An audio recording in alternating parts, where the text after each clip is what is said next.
Listening. I have it on my Bluetooth audio. All right. Well, don't look over at the phone. It makes me nervous. Okay. Distracted driver. You don't want anything happening to you. No. Well, welcome everyone. Welcome to our first Zoom interview that we are doing. We have a series, Foodie Fridays, and I'd like to welcome everybody. This is being recorded, and then we're also going to have this posted on the Chicago Culinary Museum and Chefs Hall of Fame website, and there'll be a spot up there. And the first four of our Zoom interviews are going to be with our newest Hall of Fame inductees for this year. Well, it's actually from 2019 because of COVID. And we have a great set of chefs, and they're all lined up the next 4 weeks. And we're starting with today, Pinkey, who is Chef Ina, and she has great information for us. She is known as the Breakfast Queen. We're so glad to carve out a piece of her time because she is busy for me just to get hold of her. And so we're so glad to have her today. She's such an inspiration in our business. And she's going to make us a great inductee into the Chefs Hall of Fame because she's been so instrumental in Chicago's culinary scene. And Ina, welcome. Thank you so much, Chef, and everybody out there. I'm just so thrilled to be part of the group that you have inducted over the years. I mean, it's pretty heady, those people's names, pretty heady in our industry. And so to know I'm joining them is very moving to me. Well, you are very deserving and you'll fit well in our Hall of Fame. And I mean, when you talk about Chicago, you're a big piece of it. You've been in here a long time. And actually, I think what we'll do in starting, just so we can get everybody familiar with you, maybe we can have you just go ahead and tell us how it all started for you and work us through all the way up to where we're at now. Thank you so much. I'd like to do it that way only because it's such an untraditional route. And I know there are people out there who think that you have to go through the normal channels and take a path that leads you from point A to point B, whereas I never did that. And so I want to be able to share with everybody how I got to be sitting here today as an inductee to your Hall of Fame. So let me go back to Labor Day, 1944. I was 18 months old and my dad came into my crib to take me out and I tried to stand up and I couldn't. And I tried again and I couldn't. And when he touched my forehead and he realized that I had a raging fever, he knew in that instant that the polio epidemic that was sweeping New York City had come to Brooklyn, New York. And I was diagnosed that day with polio. And my father did not want to leave me at the hospital because he noticed how many children were there all by themselves. And the rules were that parents could only come and see them maybe for an hour every few days. So he took me home and they cared for me at home. And the March of Dimes put me in braces and in casts.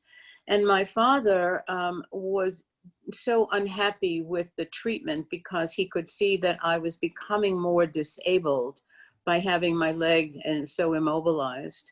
And he read that there was an Australian nurse, Sister Kenny, who was in New York, and he had read about her treatment. Now, there was no cure for polio, and she never pretended to have one, but it was a treatment that was much more viable than the March of Dimes. And he called every single hotel in New York City to find her. And when he did, it took him 2 days to get the secretary assistant to agree because they did not want to see a child in a private home since the doctors were so anti her methods that she couldn't take on any more criticism. So finally he convinced her. He had to borrow a car. He drove to Manhattan, picked her up, a very large woman with a very big hat sitting in the back and the secretary in the front. And they got to our apartment building in Brooklyn and Sister said, "The doctor is here, yes, the child's doctor." And he said, "No." And she said to my father, "Well, I don't leave the car without the doctor here." So he ran around the corner again and got Dr. Suna, our family doctor, to come and escort Sister into the house. And at that point, I was wearing a cast.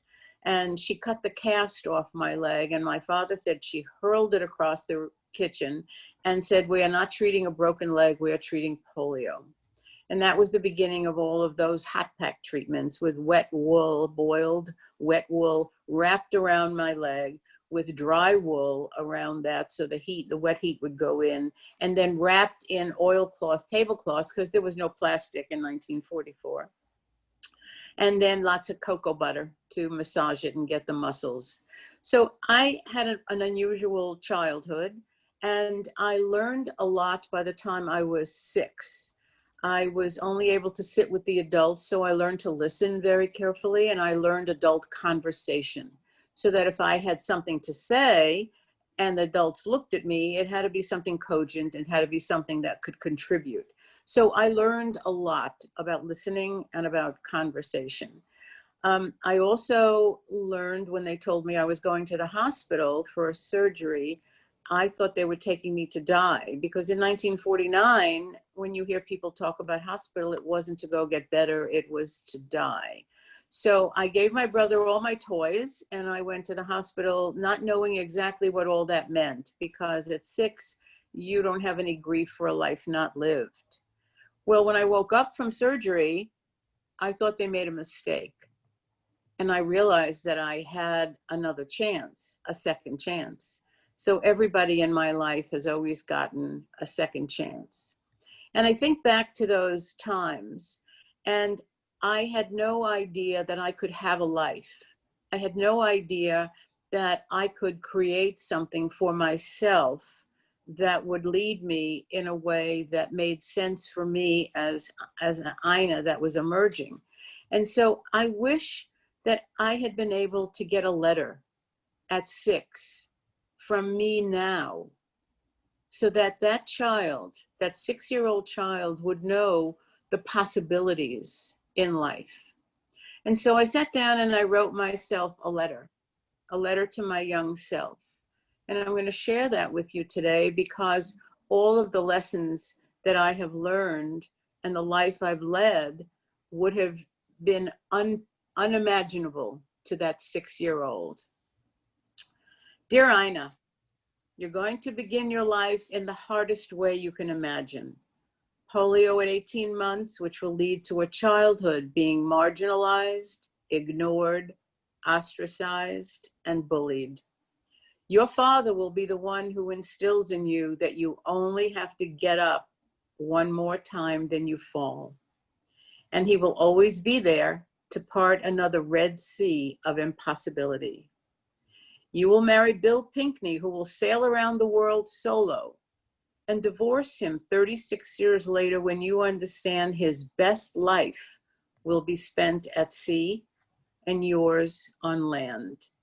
You will each leave the marriage better people than when you began it.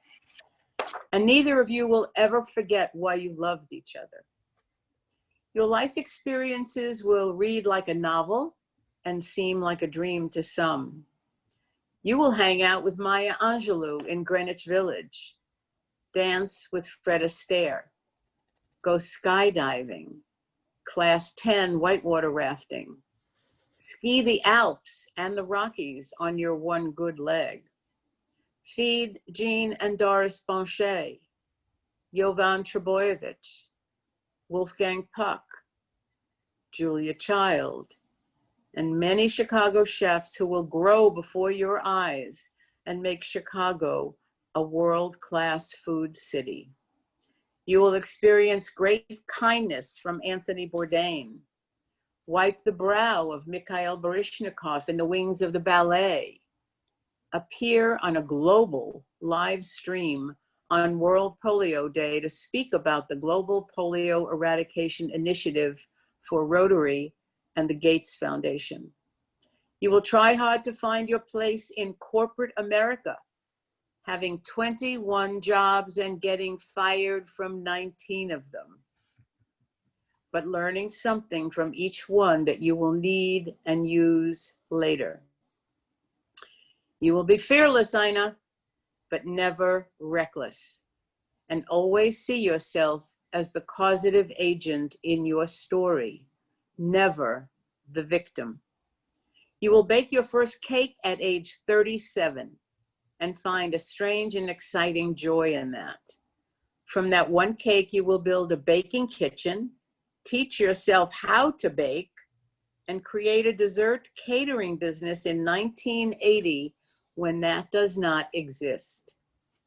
You will open your restaurant in 1991 at age 48 and realize there is great power in being underestimated. Ina's Kitchen will change the landscape of breakfast forever in Chicago, and it will matter.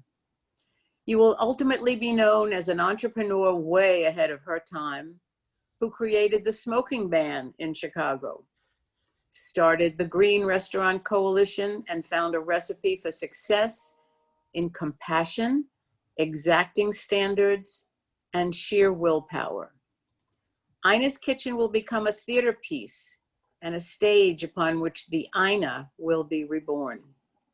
Every magical experience you will have, every person you will meet, the family of choice you will assemble will enter through that door. One magical day in 1984, you will get a call from Elaine Sherman, whose name and reputation will make you tremble. And she will ask you to become a member of the prestigious Les Dames d'Escoffier. You will say yes, not knowing exactly what that means and what that will mean to you in your work and personal life. Tentative at first, you will go to meetings and feel a bit of a fraud sitting with the upper echelon of women in food, wine, and hospitality who write about food in ways that you have never seen. But you will quickly learn that this welcoming sisterhood sees you as one of them, and you will finally exhale. You will try with all your might to fit in, and like most polio survivors, pass for normal for many years until the late effects of polio take their toll, first with a leg brace, then a cane, then a walker, then a scooter for distances, and now a wheelchair at home. After a 33-year career that will bring you much joy and heartache, you will find your exit strategy and pivot to new and exciting ways to use your knowledge and experience.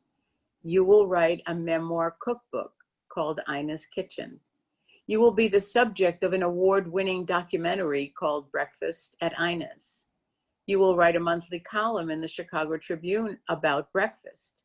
Companies will hire you to speak at conferences about breakfast. You will finally get to eat breakfast.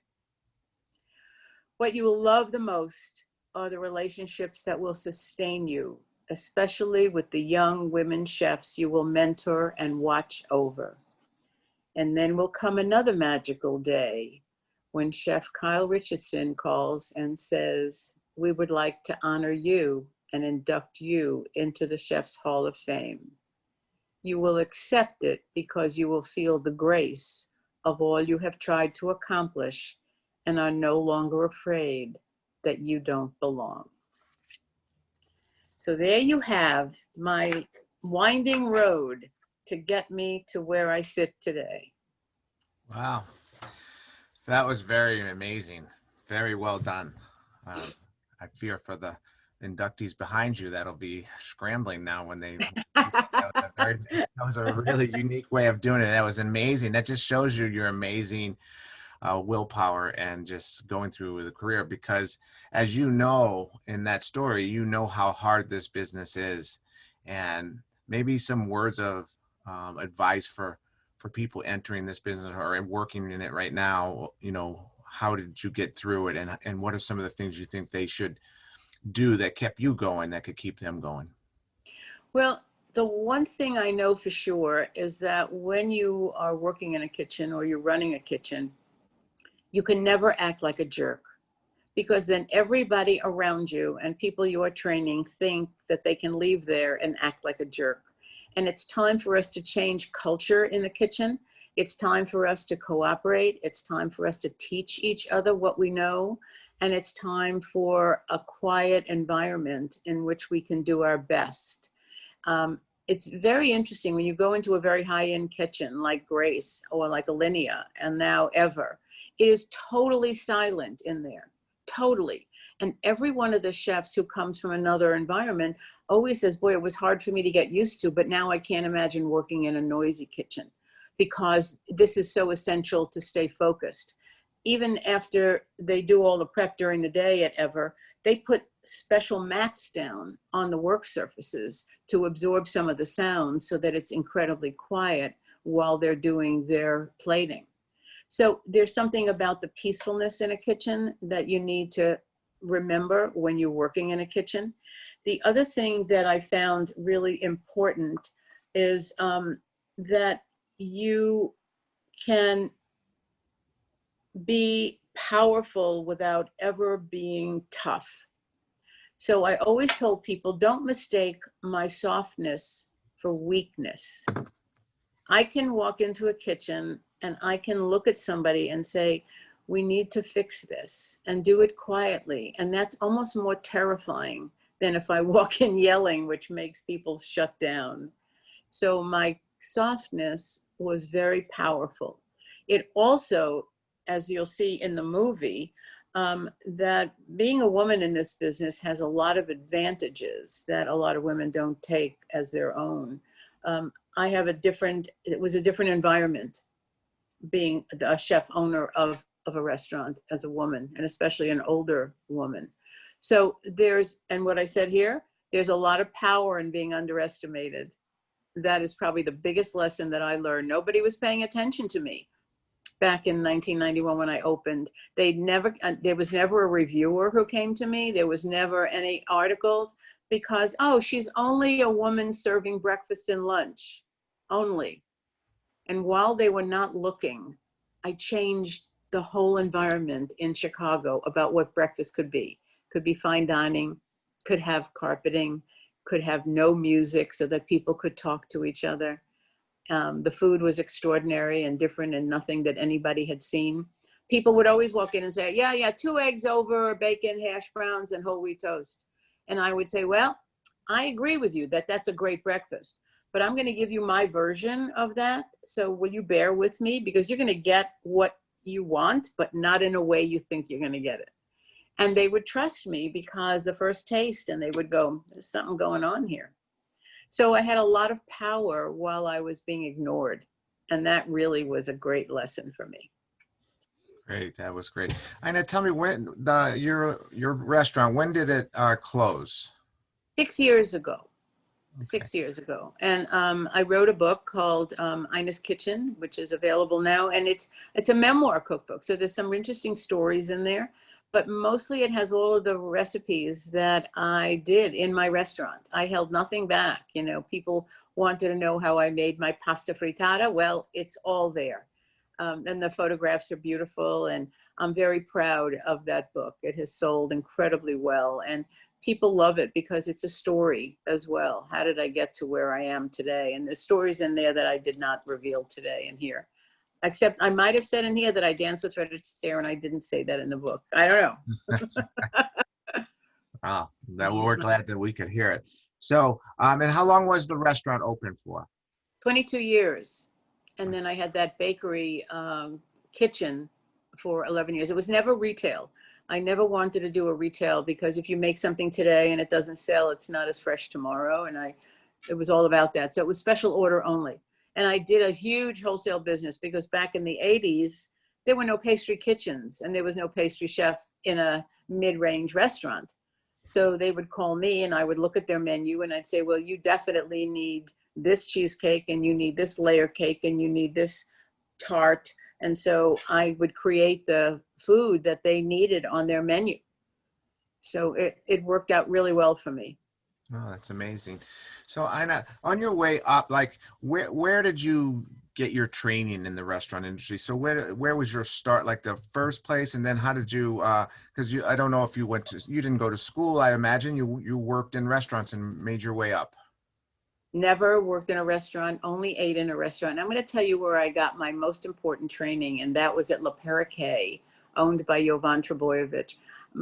In those days, no credit cards. And my husband gave me for our anniversary lunch once a week at Le Perroquet. That was an anniversary gift. So I would get dressed. I knew nobody in Chicago.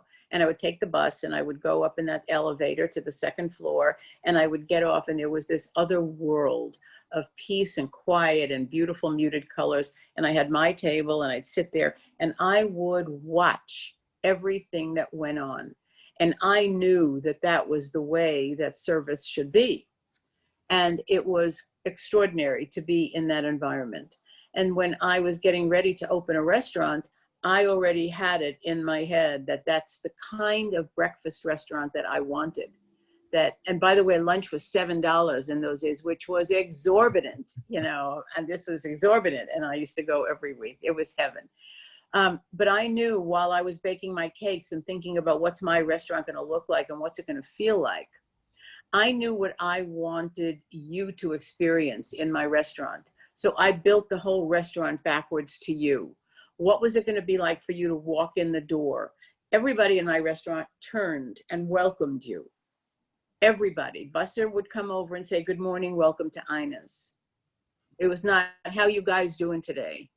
I fired people for that when they couldn't rise up to the level of the room. And the same thing on the way out. Thank you for coming. And everybody would turn and say, thank you for coming to Ina's. I'm happy to see you. Always. Hospitality. That's the industry we're in. Make me feel wanted. Make me feel loved. It's the only retail operation on the planet where people walk in the door to give you their money. They don't come in and say, oh, you have those pancakes in blue? I'm just browsing. No, they walk in the door to hand you money.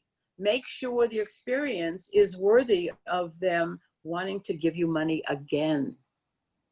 And so everything was built backwards to you. What is it going to feel like for you? You like your cup heated up with hot water and only that much coffee in there? Fine with me.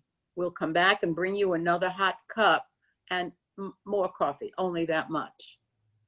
We were so mindful of the experience you were having. And that's why at 8 o'clock in the morning, I had 110 seats and 90 were filled on a weekday. On a weekday, because people could do work. There were contracts being signed. There were architectural plans on the table because it was so quiet.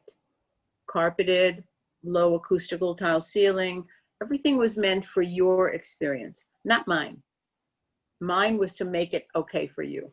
So did I work my way up? No, not at all.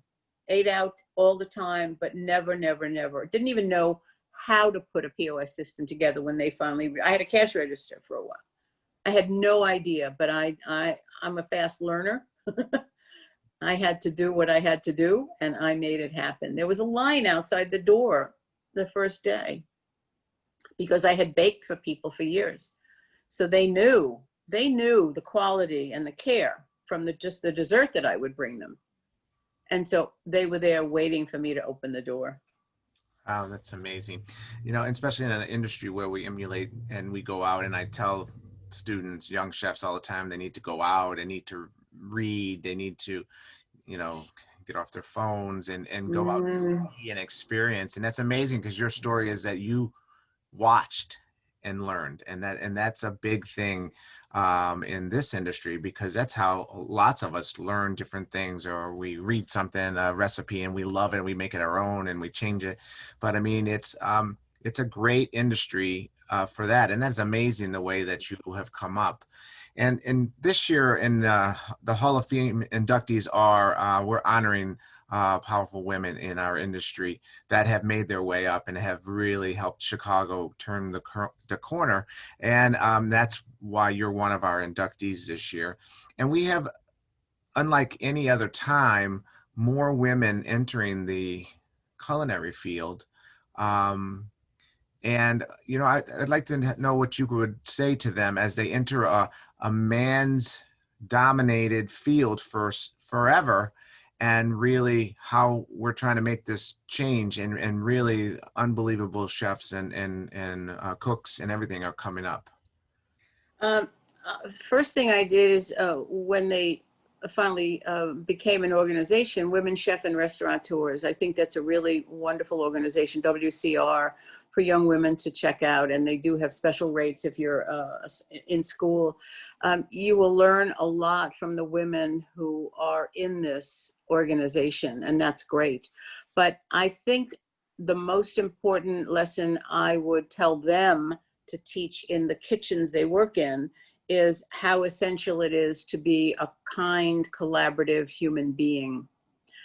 The way I tell people to learn is, you know, you have a job on the salad station. Do your work, get yourself prepped, look over there at the sandwich person, and just if you have a little time, say, can I help you? Can I help you? Learn what they do. Learn what they do. Somebody else is at another station. Find out, go out, introduce yourself and find out what they're doing. And listen, I got 10 minutes. You need my help? I'm happy to help. It's the best way to understand the mechanism and how it all comes together like a fine machine. If you're part of that, if you're standing here and waiting because you have nothing to do, you're missing every opportunity to learn and to be part of how this kitchen needs to work. Right. Oh, yeah. And that's great information. And that's again what I try to teach them about. You know, you need to learn I mean, how could a chef run a kitchen that doesn't know how to do every station? How, you know, and I've known a lot of chefs, unfortunately, that you know, they don't. And so it's great to have that educational piece that you must know the operational and be 360 around, know what's happening everywhere. And that's a great sense. And I feel that the women that are entering the industry are so phenomenally good. I would love to see more of them stick it out to get the top spots. And I think that's where I feel that we are not seeing the finishing for women, and I would love to see more of that. It's like I feel that they get so far and I don't know what happens. And that's, well, we've lost the, forgive me, Carl, we've lost a lot of women who want to have a life and a family, and the minute that they have that mentality, they can't work 18 hours a day anymore. There has to be some humanity in this. People have to have time off. They have to have a place. Sean Brock is doing that very much down in Nashville. He's got a meditation room in his restaurant, in his kitchen. And he's the one who says, you know, I wanted to have a family too. Well, if there's a woman in my kitchen and she wants to have a family, I have to figure that out with her. And that's really important. And I'm using family in the broadest sense. You may have a life that you want to live as well. It doesn't have to be with children, but you have to know you're not going to work 18 hours a day. It's nuts. It's a crazy industry, and it doesn't have to be that way. I agree perfectly. That's exactly the answer I was trying to get at, and that's great to know. And I think with exactly why we're on a Zoom call right now, with the way that COVID has hit us, I think it has done something to slow us all down. And I'm thinking that part of that industry is going to have to take a change for all of us. And how have you seen the COVID affect what's going on? In some cases, restaurants are doing without some labor that they were able to stop paying at this moment because they are so stressed. On the other hand, there are some restaurants that are doing some great work in terms of their takeout and their delivery.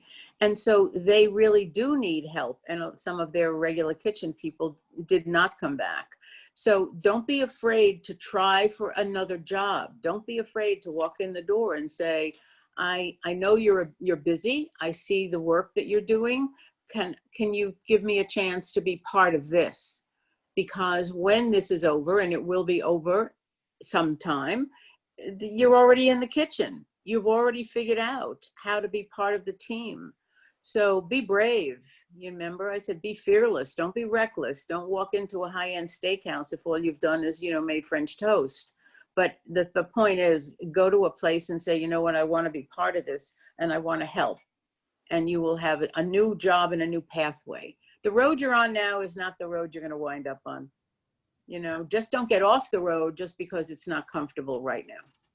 Yeah, and I think that's a good message, because there is a stage of uncomfortableness as you grow in this business. Mm-hmm. And I always tell them, if I had a chance to do it again, I would jump at the chance of doing it again, because I loved it so much. And I think you really have to love this industry to embrace it.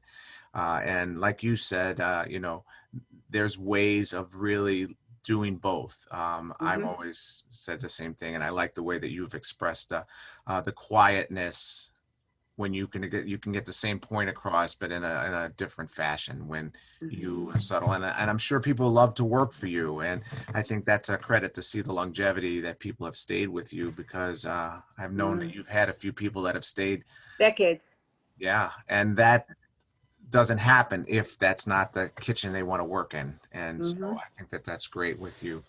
Well, what I'd like to do is, I know we have a few people on. I'd like to see if they have a question. Maybe they'd like to ask you a question. So do I get a crown or anything? You're Oh, going sorry. I just got excited. You're going to get, one day when I don't have to keep changing the dates, you're going to get crowned. All right. You're going to get. Okay, good. I just check, you know. Yes. You all the four amazing women are going to get very much honored. And we're sorry this is the first, obviously this has ever happened. And I feel also bad for the students, because I usually bring 40 students to the event to work the stations and to meet you and meet these people. I think it's important that you. Well, how about next year when you organize it? You know, you bring us back as the old timers, and we get to cheer the new ones on. How's that? Yes. Well, you're definitely going to be there. I'll be there. You're an important part, and so you will. We've got something for you. But does anyone out there, any of you guys have a question? If you do, you can unmute and ask a question. Isabel, anything from you? You're. Not really, but tell me a little bit, if you can, tell me a little bit more about the organization that you were talking about, the WCOR. It's WCR, Women Chef and Restaurateurs. Just look it up. They're extraordinary. There's women in hospitality from all over the country, but they're all cooking or they're all owning restaurants. You will be very impressed with the list of people who belong and the kind of work that they're doing. Okay. Yeah, that's great. WCR. And like I said, these organizations are good, and I'm in multiple ones between the ACF. I'm a disciple of the Scaffier associations, very familiar with Les Dames. Lots of good friends in Les Dames, and I think that's another great association that you had spoke about. Yeah. And I think that, again, the networking, the meeting people, the just learning is great. Putting yourself out there all the time. Yep. Absolutely. Any other questions for Ina? And I'll be happy to answer them if people see this later on, if they see the video and they want to contact me directly. It's thebreakfastqueen@gmail.com. I'm always happy to answer an email. Great, because this is going to be posted on our website where people can watch it, and then they can write you and ask you questions, because that would be lovely also. As soon as it usually comes to you once you're not on the call and on the spot, you'll think of some. And I have like I said, a tremendous amount of women students that I've invited to watch this, because I think it's good for them to see where you came from and the fights that you've had, but the perseverance to go and have just an amazing. And they're also usually interested that I open my restaurant at 48. Yeah. And so I was doing it into my 70s. And so that was great. That's amazing. Also, Ina has, like she had mentioned, a video or the documentary that's out on Amazon Prime, and it's called Breakfast at Ina's. And so you can, if you're a member of Amazon, you can go watch it. If you're not, it's a small fee. I think it's a great $2.99, I think. Yeah, I'm worth the $2.99. Yeah. So again, I love all those kitchen movies, and I'm going to watch it. I must say I haven't seen it. I have seen the book, and I'm going to be adding that to my collection. I just have to get it in the house without my wife seeing. Gotcha. Put a moratorium on me getting any more books. You know what? If you bring it to her and let her read some of the stories, oh, she'll probably like it. Yeah. Yeah, that's the difference. It's not just a cookbook. Right. Well, I have to have it, because I'm going to have you sign it when we finally get to honor you. Oh, my honor. Yes. So we will definitely have that. And we are so appreciative of your time today to sit with us and carve a little time out and to help the industry, which we know right now is in a downswing. Obviously, that's a small way to say it, but it's a crucial time right now, and I know there's a lot of people that are suffering. Yeah. And I hope that they get a little inspiration from this and understand that we will get out of this. And to see you and your inspiration of what you went through is just saying that we can get through this, and We can indeed. it can become a greater industry. So I want to Thank thank you you. very much for being here with us today. Thank you, Chef. It was such an honor today to talk to you. It was our honor, actually. Thank And you. we will be in touch, and you stay safe and well. And I'll have this posted, and then I will email you with the link so you can go and see where we got you up. And Thank you. I'd appreciate that so much. And I'll look for, is it Sarah next week? Sarah Gruenberg? Yes, next week. Excellent. She's so wonderful. Her restaurant is just wonderful. Yeah. And then Meg Gallus. Oh my God. I know we've got a great lineup, and then we'll end with Mary Kay, who was going to be last week. She is excited to be back first week in October. So again, just an amazing set of chefs and industry leaders that we have this year. And that is exactly why we have the Hall of Fame, is because they need to be honored. Thank you. We need to share what we know. That's the key for us. Well, thank you very much. And thanks everybody for tuning in. And we will be here next week at 2:00 for our next one. And we will see you on the website. Thank you. Thank you. Thank you. Thank you.